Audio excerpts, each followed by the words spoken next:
What's up everyone, welcome back to Fight Night. Today let's get started with some interesting MMA news. Chael Sonnen has come up with a very interesting idea and suggests Jon Jones should step up and challenge Alex Pereira for the light heavyweight title, arguing Jones could insist the belt be on the line at 205, a move Sonnen believes would turn the super fight into a championship bout and instantly change the conversation. Let me give you the hot take of the day. If I'm in Jon Jones's shoes and I hear this and I feel this buzz and there's this huge fight and it has all of a sudden got my interest, but there's no title on the line, I can fix that real fast. I can say, I will fight you, and I'll even find a world title because it's going to be yours. I'll see you at 205 pounds. And if Jon Jones does that, my partner, we're having a very different conversation. Oh, chill. Oh my God, I didn't even think about that. Matt Brown believes Jon Jones should face Tom Aspinall instead of Alex Pereira, arguing that the matchup with Pereira would be completely one-sided. He explains that while Jones versus Pereira would draw massive hype and entertainment, it wouldn't be competitive, comparing it to Conor McGregor's boxing match with Floyd Mayweather. Brown describes Pereira as being at a huge disadvantage, noting Jones' superior wrestling, size, and overall skill level, even joking that Jones could still dominate Pereira regardless of his long layoff. I want the competitive fight. I think hardcore fans, but that goes exactly right into what I was saying, right? Do we want entertainment? Because what Alex and Jon is going to do is have a ridiculous build-up, right? Like where everybody's going to be pumped. There's going to be people betting on Alex. There's going to be people, just like Conor going and fighting Floyd, right? There's going to be people like, oh yeah, Conor's got a chance. I think Alex has a better chance than Conor did against Floyd, by the way. But you get my point, right? Like the matchup is literally the nightmare matchup for Alex Pereira. Like Jon is as big, probably bigger. I think probably a little bit bigger than Alex Pereira. A heavyweight, certainly bigger. A million times better wrestler. Like there's no possible way in hell that Alex, his wrestling is to Jon Jones's level at this point. Even if Jon Jones is out doing cocaine for the last year and then just shows up and fights. Matt Brown feels that Jon Jones should return to face Tom Aspinall, calling it the only meaningful matchup left for him. However, he acknowledged that the UFC might prioritize entertainment over competition, especially with the White House card approaching. Brown admitted that if the goal was to create the biggest possible spectacle, then a fight between Jones and Alex Pereira would easily take priority.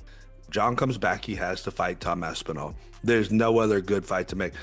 And again, but then you kind of get into the debate of, is this a sport or is it entertainment, right? Entertainment-wise, which I think we talked about a little bit about the White House card, period. Is this going to be make the biggest fights you can or, make relevant fights? And if you're making the biggest fight you can, you go with Alex Pereira, Jon Jones, 100%. Especially if you're Dana and you trust that Jon Jones is going to make it there on time, or, not go to jail in the meantime or anything, right? And but I think it's a no-brainer in terms of like the biggest fight that you could potentially make. Matt Brown further added that he would still prefer to see Jon Jones face Tom Aspinall, though he admitted it's hard to say which matchup would be bigger. He pointed out that while Alex Pereira is a massive star, Jones' name alone is enough to make any fight huge. Brown explained that if Jones fought Aspinall for the heavyweight title, it would carry just as much significance as a fight against Pereira, even without the same level of hype. I still think he should fight Tom Aspinall, though. I don't know which is really a bigger fight. You got to think like Alex. I know he's a bigger star, but Jon Jones is big enough to carry, whatever fight that he comes back to. And if it's Tom Aspinall, he's fighting for the heavyweight title now, and that makes it as big of a fight as if he's fighting Alex Pereira just to be fighting Alex Pereira, I think. On the other hand, Daniel Cormier recalled how unforgettable the night of Khabib Nurmagomedov versus Conor McGregor was, admitting he still goes back to rewatch their walkouts. He revealed that the event was so massive he had to purchase his own tickets despite being the UFC's heavyweight and light heavyweight champion at the time. Cormier said he insisted on being there to support Khabib and praised how calm and composed Khabib remained during the biggest moment of his career. Chill, I bought tickets. Yes. I bought tickets. I spent 10 grand to go and buy tickets for me and my family. It was that hot a ticket, Chill. It was such a hot ticket that me, as the UFC heavyweight and light heavyweight champion, they said, DC, we have no tickets. I said, then I'll buy them. I have to support my guy. I bought front row tickets, and it was just the dude when Conor walks out, when Khabib walks out, I almost have chills thinking about it, Chill. I still go back today and watch them just walk to the octagon. It was that big a deal. Let me tell you, as I'm watching Khabib walk, he turns the corner and he sees one of the ushers, and he looks at him and he fist bumps him, and I go, oh, he's gonna be okay. I was like, he feel like he was good. He was good. He wasn't nervous. Daniel Cormier said the Khabib vs. Conor fight was the biggest moment they ever experienced at AKA. He praised Khabib's unshakable mindset, saying Conor couldn't get in his head despite all the chaos and insults. Cormier recalled trying to calm Khabib after the post-fight brawl as their families were escorted out, calling it one of the craziest nights in UFC history. I was like, I know that this moment is bigger than anything we've all been a part of. We have won so many titles at AKA. But we've never been a part of anything like this. But we got the right guy out there, right? It was same when Kane fought Brock. It was like first one on Fox, big deal. Or no, it wasn't Fox, but we had the right guy, right? We had the right guy. And it was like Khabib was just right for that moment, man. Because you needed a guy with a steel trap of a mind. Conor was not going to get in his head. From the Dolly incident to the insults, so many big moments that led to that. Conor coming off of the Mayweather rub back in the UFC. It was nuts, dude. Daniel Cormier also described the chaos that unfolded after Khabib Nurmagomedov's win over Conor McGregor, saying Khabib completely lost his composure while demanding his belt. Cormier tried to calm him down, pleading with him to relax as security escorted their families out of the front row to avoid objects being thrown. Eventually, Khabib settled down, and Dana White later thanked Cormier for his help, even giving him his money back, admitting he might not have been able to control the situation without him. And then, hey, the fight breaks out. Khabib is completely losing his mind about getting his belt. I explained to him, please, champ, please, just please. Bro, they took my family. They usher our families out of the front row to save them from all the trash that's getting thrown. Finally, Khabib calms down. Dana says, you know what? Take your money back. He goes, because I don't know that I would have been able to get this situation under control without you. He goes, you're not paying. Dude, it was just the most insane night ever. Bro, when we were walking back to the back, Irish people just throwing water and liquor and everything over us, like covering Khabib to try to get him out of it. He was mad. He was just really, really mad because they disrespected his father and he went heel. By the way, Khabib turned heel in that moment. He became a global superstar on that night, dude. It was absolutely crazy. Charles Oliveira reflects on his loss to Ilia Topuria, admitting the defeat was deeply painful since it was the first knockout of his career. He explained that the disappointment extended beyond himself and his family, as countless fans around the world cheered in his heartbreak after seeing him miss the chance to reclaim the title. Charles Oliveira said, I fought Ilia and unfortunately the result wasn't what we wanted. I'd never been knocked out, so imagine how I felt, knowing I had the chance to be champion again, and it wasn't just me or my family crying, but thousands of people around the world. Arman Tsarukyan shares that he asked the UFC for a title contention fight, but the promotion informed him that Justin Gaethje isn't interested. Wanting to stay active, Tsarukyan agreed to fight anyone and said Dan Hooker eventually accepted. He admits Gaethje would have been the preferred opponent, but insists both fights are easy money for him. So I was asking about the title fight, and they said this year Ilia, he's not gonna fight, so that's why I said I'll fight to anybody because I haven't fought a long time, so I wanna fight. And Dan Hooker, Gaethje, works for me, these names. And finally, Gaethje, like I heard, like Gaethje said no, and Hooker said yes, so we are in. Okay, so was Gaethje the top choice? Gaethje would be better, but for me it doesn't matter. It's both of them. It's just easy money for me. Arman Tsarukyan claims Justin Gaethje turned down the fight out of fear of losing. When asked if Gaethje might receive a title shot despite declining, Tsarukyan called it unfair but said the UFC can ultimately make any decision they want. He added that his upcoming fight will likely determine the next title challenger, even though the UFC hasn't made it official.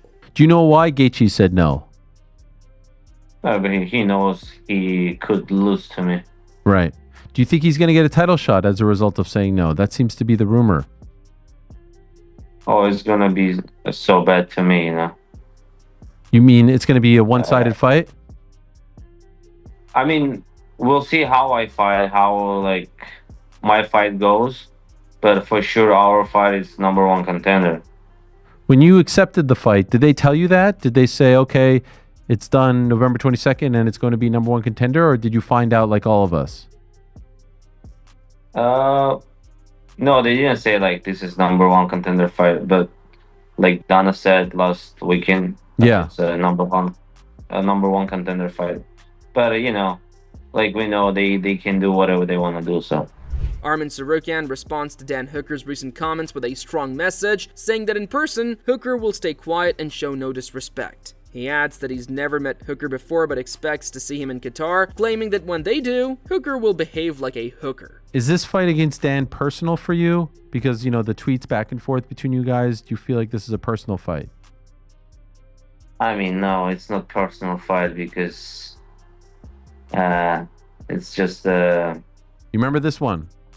it's just a business, you know. Yeah, okay. Yeah, it's a business. Yeah, of course. On the real life, I know he's gonna shut his mouth and like he couldn't say anything about me. But when it's gonna be media or a lot of people, of course he can do something. Have you ever seen him? Have you ever talked to him in person? No, I haven't seen him, and but I'm gonna see him in Qatar. Huh. But you know, he knows media and security and everybody is gonna be there, and he's gonna behave like a hooker. Arman Tsarukyan warned that Dan Hooker's trash talk is just for show when cameras are rolling and said he'll bring backup to the event while staying focused. He added that once they step into the cage, he plans to use the full 25 minutes to secure the win. Especially we are fighters, you know. Sure. Maybe he's gonna talk a lot, but a lot of brothers coming, and hopefully he's gonna they gonna stop me, you know. Oh my. And yeah, I shouldn't do some crazy things. I just gotta be focused because I'm gonna have 25 minutes to beat his ass. When you say brothers, you mean your team, right? Yeah, this time a lot of people comes to Qatar. They don't need a visa, so this time we're gonna have a bunch of people from Russia, from Armenia. So I'm gonna have big team. Adrian Luna, Martinetti, and Mark Vologden showed mutual respect backstage after their incredible war, one of the best fights in the Dana White Contender Series history. Both fighters were rewarded with UFC contracts and a well-deserved $25,000 bonus. You very strong, bro. I love you. This fight, I like it. I like you. I love you, bro. Yeah. You the next fighter in the UFC. Yeah. You same. I like, bro. I like. Thank you for the good fight. Great fight. Thank you, coach. Thank you. My pleasure. Thank you, coach. Respect, man, bro. Demetrius Mighty Mouse Johnson said he doesn't think Conor McGregor or Jon Jones deserve a spot in the White House card. He explained that inactive fighters shouldn't get to pick and choose their fights while others are putting in the work. Johnson added that active fighters who are consistently competing should be prioritized for major events like this one. If like, let's say Jon Jones comes back, he fights Johnson Almeida. He was like, you know what? I want to be on the White House card. What do I got to do? They're like, okay, you fight the winner of Volkov versus Johnson Almeida. Bet. And then he beats Johnson Almeida. And then it's okay, perfect. You're going to fight the winner of XYZ on the White House. Perfect. I'm all for it. But I just don't like when somebody's iced, sitting there chilling. They get to pick and choose what they do. Maybe they earn that right. I have no idea, right? But for me, I want to see guys who are putting the, rubber to the pavement. Brother, and all the accomplishment Jon Jones has done, it's amazing. I'm not denying that. I'm just saying that if we got guys who are on the roster fighting their asses off, they should have the first dibs to get on the White House. Even for Conor, we don't need his ass on the White House, right? But I know him and Donald Trump, they got some good things going, but I just don't want to see other athletes miss out on an opportunity that are fighting right now. Sergio Pettis admits that before every fight, he envisions the worst possible outcomes, being knocked out or submitted. He describes it as a strange mental habit that happens every time, acknowledging that it likely stems from fear of what could happen once he steps into the cage. Were you super nervous in the back before the fight? 100%. I always am. Before every single fight, I get nervous. I have a weird mental habit of seeing myself getting like knocked out or submitted. Why? I don't know. I literally don't know why. Every single fight, I think I'm like afraid of like what could happen, and then most of the time it doesn't happen, thank God. But yeah, my mental battle before the fight is definitely tough. Have you talked to someone about this to try to? I have. You know what? I have not. I feel like I was kind of one of those guys that was against that stuff. I did talk to a sports therapist for a bit and did help out. But my last camp, I was so caught up being a dad. I just had a kid 4 weeks ago, so it was like balancing out a fight camp, diet, but also being a father to a newborn. It was a lot to balance out, and I'm glad I came back, and not hurt, none of that, and I could come home and be a father full time. Joe Pyfer makes it clear he's not interested in fighting Paulo Costa, citing Costa's inactivity and outside distractions. He believes facing active contenders like Marvin Vettori, Jared Cannonier, and Roman Dolidze would make more sense for his career as they stay busy and remain hungry for competition. I saw you say afterwards that Paulo Costa is a dream fight for you, but maybe a Vettori or Cannonier next. Why not Costa next? You're on a roll. He's back on track. I think that fight makes a lot of sense. You don't think they'll go in that direction? So it's not that I don't think they'll go in that direction. I'm not willing to take that fight because I think Paulo Costa's so inactive.